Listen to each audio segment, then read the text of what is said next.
So welcome back to channel. Basically मैं ectopic gestation या ectopic pregnancy पढ़ाऊंगा आज। ठीक है, तो डेफिनेशन देख लीजिए। डेफिनेशन कहा गया कि implantation of pregnancy other than endometrial lining in the body is body of the uterus, ठीक है, is called as ectopic pregnancy. तो यहाँ पे एक फैक्ट आ जाता है कि बहुत स्टूडेंट को पूछा जाता है कि एक्टोपिक प्रेगनेंसी क्या होता है। वो लोग कह देते हैं कि implantation of pregnancy other then the uterus. ऐसा कुछ नहीं है, other than the only endometrial lining of the uterus. ठीक है, अब जब टाइप में पढ़ाऊंगा उसमें आपको समझ में आएगा मैं क्यों अदर देन द यूटेरस नहीं होगा बोलूँगा।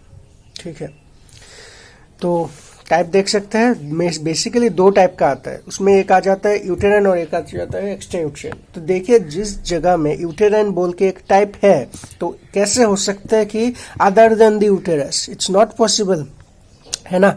और दूसरा आ जाता है एक्स्ट्रा यूटेराइन। तो यूटेराइन में आ जाता है इंटरस्टिशियल, ठीक है, rudimentary horn of bicornuate uterus. जो एबनॉर्मल एनाटोमी ऑफ यूटेरस है वहाँ पे मिलेगा। इससे मैं पढ़ाने से वहाँ पे डिटेल में बोल दूंगा। ठीक है, सर्वाइकल हो जाता है, सिजेरियन स्कार। कभी कभार क्या हो जाता है यूटेरस में सिजेरियन स्कार होता है, पहला डिलीवरी में स्कार बैठ गया और जो इम्प्लांट है वो इम्प्लांट फर्टिलाइज्ड होके इम्प्लांटेशन उस स्कार में हो जाता है। So that's also ectopic pregnancy. ठीक है, एक्स्ट्रा यूटेरियन में आप एक निमोनिक्स याद कर लीजिए, एट ओवरी। ए से अलग निमोनिक्स होता है यहाँ पे, टी से अलग और ओवरी से अलग। तो एट का ए का एब्डोमिनल आ जाता है, टी से ट्यूबेल आ जाता है, ओवरी से ओवरियन एक्टोपिक प्रेगनेंसी आ जाता है। मैं डिटेल्स में बोलूँगा कैसे ओवरी में कैसे, मतलब इट्स रियली शॉकिंग, है ना। क्योंकि जो ओवम है, ओवम ओवरी से रिलीज होता है। कैसे हो सकता है कि ओवरी में ही प्रेगनेंसी मतलब फर्टिलाइज्ड हो गया या इम्प्लांट हो गया। हम जो पैथोजेनेसिस पढ़ेंगे, टोटल चीज फैक्ट्स देखेंगे, तब से मैं डिटेल में बोल दूंगा। तो यहाँ पे मैंने डायग्राम के थ्रू, इमेज के थ्रू आप लोगों को कुछ समझाने की कोशिश की है। आप देख सकते हैं जो इंटरस्टिशियल वाला प्रेगनेंसी है यूटेराइन का, ठीक है, ओ ए हो गया। ठीक है, इंट्रालिगामेंटम एक्टोपिक प्रेगनेंसी हो सकता है। यहाँ पे मैंने ओवरियन एक्टोपिक प्रेगनेंसी का साइन दिखाया है। यहाँ पे इन्फंडिबुलर ट्यूबल का दिखाया, मतलब एक्चुअली ट्यूबल प्रेगनेंसी है। जो इन्फंडिबुलम है यहाँ पे हुआ है। ठीक है, एस्मास में भी होता है, एम्पुला में भी होता है। देन एब्डोमिनल, ठीक है, एब्डोमिनल। आपको एब्डोमिनल, आप सोच सकते हैं कि इस जगह को एब्डोमेन क्यों कहा गया है। आपको पता ही होगा, अगर यूटेरस का एनाटोमी पढ़े होंगे तो आपको पता ही होगा कि जो यूटेरस है बेसिकली पेरिटोनियम का एक लेयर ही उसे कवर करता है। तो पेरिटोनियम बेसिकली एब्डोमेन का ही पार्ट है ना, वहां से कवर करके, सो इसे एब्डोमिनल कहा गया। सर्वाइकल, ठीक है, मतलब यूटेरस चला गया, ऑलमोस्ट सर्विक्स के सामने आ गया, ठीक, तो सर्वाइकल एक हो गया। ओके, ना एपिडेमियोलॉजी में अगर बोलूं आप लोगों को तो इसका इंसिडेंस, एक्टोपिक प्रेगनेंसी का इंसिडेंस काफी हद तक बढ़ रहा है। पहले से 6x ज्यादा हो गया लास्ट 30 ईयर्स में। 1:80 प्रेग्नेंट रेशियो पाया गया इसमें। और इंसिडेंस ज्यादा मिलता है जहाँ पे पेल्विक इन्फ्लेमेटरी डिसऑर्डर है, जहाँ पे आईयूसीडी का यूज होता है या असिस्टेड रिप्रोडक्टिव टेक्नोलॉजी का यूज होता है, वहाँ पे इंसिडेंस ज्यादा है।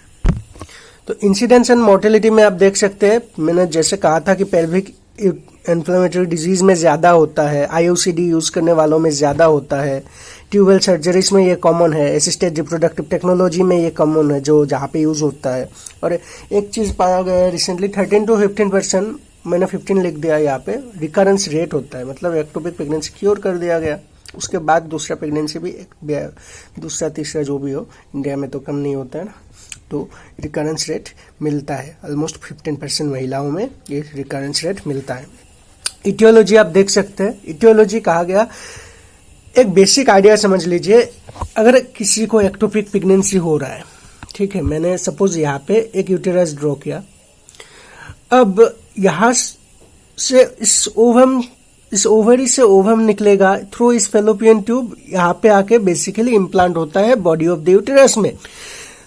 तो इटियोलॉजी का बेसिक मतलब होता है कारण, ठीक है। तो कौन सा कारण हो सकते हैं, या तो इस ट्यूब में कुछ डिफेक्ट हो जिसके वजह से यहां आ ही ना पाए, या फिर यहाँ पे एक डिफेक्ट हो सकता है ना, ट्यूब में कुछ कॉन्जेनिटली डिफेक्ट हो जाए, या फिर कुछ ऐसा मैकेनिज्म हो जाए जो, एक तो ट्यूब में कॉन्जेनिटल डिफेक्ट हो गया, दूसरा हो गया ट्यूब में कुछ कॉन्जेनिटल डिफेक्ट हो जाए, प्रॉब्लम आ जाए, दूसरा हो गया ऐसा कुछ मैकेनिज्म हो जाए जिसकी वजह से ओवम ट्यूब के थ्रू यूटेरस में जा ना पाए, है ना। और तीसरा एक रीजन हो सकता है कि ओवम रिलीज ही ना हो, ट्यूब तक जा ही ना पाए। वो इंसिडेंट जब होता है उसे कहा जाता है ओवरियन एक्टोपिक प्रेगनेंसी। रेयर है बट होता है, ऐसा नहीं कि नहीं होता है। तो मैंने कारण लिख दिया है etiology, tubal pregnancy acquires because of the fallopian tube offers congenital environment for implantation. Now एक चीज देखिए, फैलोपियन ट्यूब जो है वो यहाँ से बेसिकली यहाँ से ओवरी आके फैलोपियन ट्यूब होके फिर यहाँ पे जाता है, तो इन्वायरमेंट तो लगभग सेम ही है, यूटेरस जैसा ही इन्वायरमेंट है, बट स्पेस कम है फैलोपियन ट्यूब में। तो एक रीजन है कि फैलोपियन ट्यूब में ऑलमोस्ट अराउंड 95% एक्टोपिक प्रेगनेंसी देखा जाता है, और because of delay in transport of ovum. तो एक दूसरा रीजन हो सकता है जो इस ओवम को यूटेरिन बॉडी में ट्रांसपोर्ट ही ना किया जाए, इतना डिले कर दिया जाए कि स्पर्म ही अंदर फैलोपियन ट्यूब तक आ जाए या उसके अंदर आ जाए। तो ये एक इटियोलॉजी हो सकते हैं। तो बेसिकली ये सब कब होता है,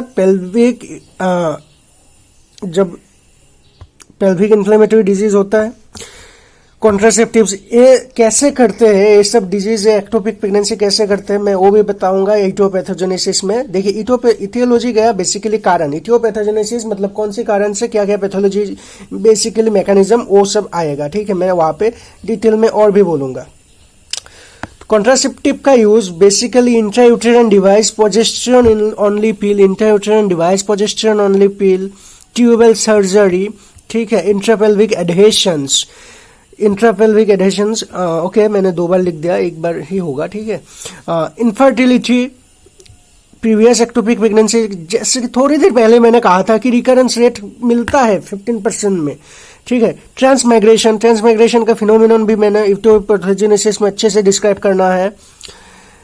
डेवलपमेंटल ट्यूबल डिफेक्ट्स, ठीक है, ट्यूब मतलब जो मैंने कहा था एक रीजन हो सकता है कि फैलोपियन ट्यूब में कोई डिफेक्ट हो जाए, एनोमलीज हो जाए, एबनॉर्मल एनाटॉमी हो जाए, जिसके वजह से फैलोपियन ट्यूब क्रॉस करके आ ही ना पाए ओवम। एंडोमेट्रियोसिस या फाइब्रॉइड ये हो सकता है। तो बेसिकली ये था इटियोलॉजी, ठीक है। अब हम इटियोपैथोलॉजीज देखेंगे, ठीक है।